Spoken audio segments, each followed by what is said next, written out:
it's Miss Denise. Today we are going to be making six-sided snowflakes. So typically when you make a snowflake, you make them 4 or 8 sides, but a snowflake actually has 6 sides or 6 points. So I am going to teach you today how to fold a piece of paper so that we can cut a 6-sided snowflake.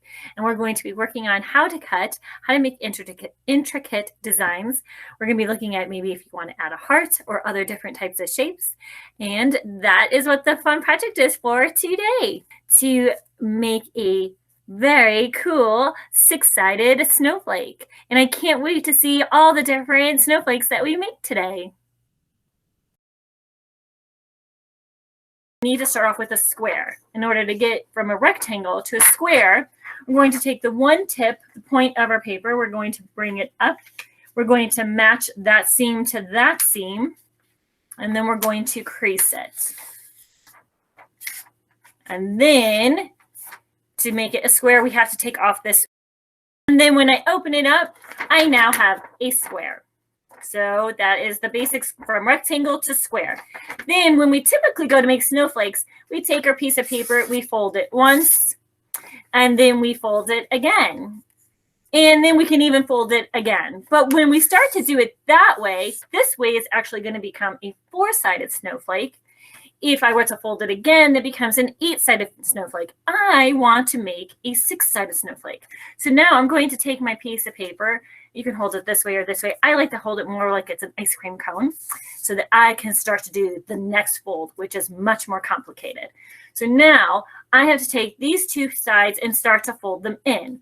So this side I'm going to fold in, and I don't want to fold to the center like this.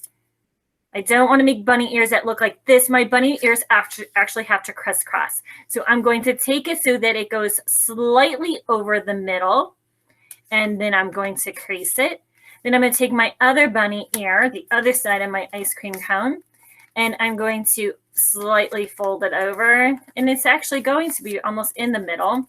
And I'm going to make the other part of the bunny ear, and my ice cream cone or bunny face, whatever we want to call it, will look like this. So now I have it so that the bunny ears now need to get removed to make it now officially a 6-sided snowflake. And you want to work on your creases. I have a little bit of an overlap here, as you'll see. That will make my cutting a little bit more challenging. So next time I will want to do a tighter fold. But then I'm going to take that and I'm going to chop off my bunny ears and save all of these scraps because we can use those for another project. So that's where we're going to be at to make the 6-sided snowflake.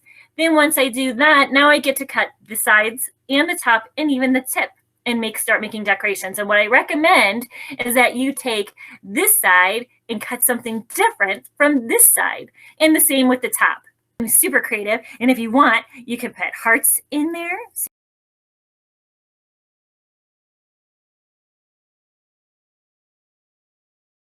Hopefully I have not chopped this all up. So now when I open it up,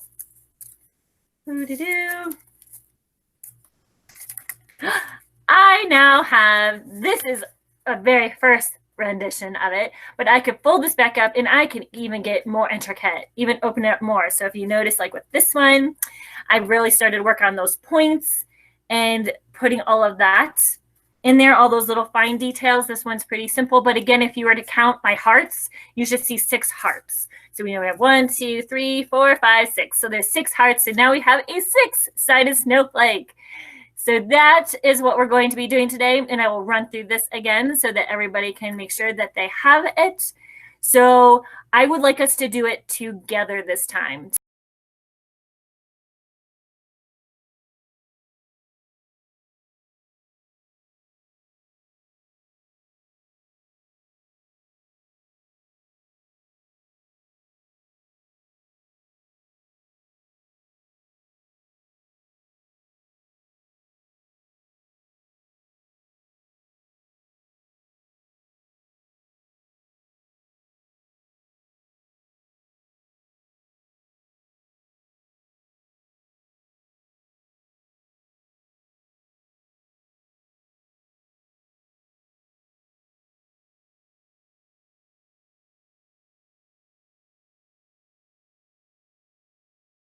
So again, you can take your 6-sided snowflake and work on adding in those extra details.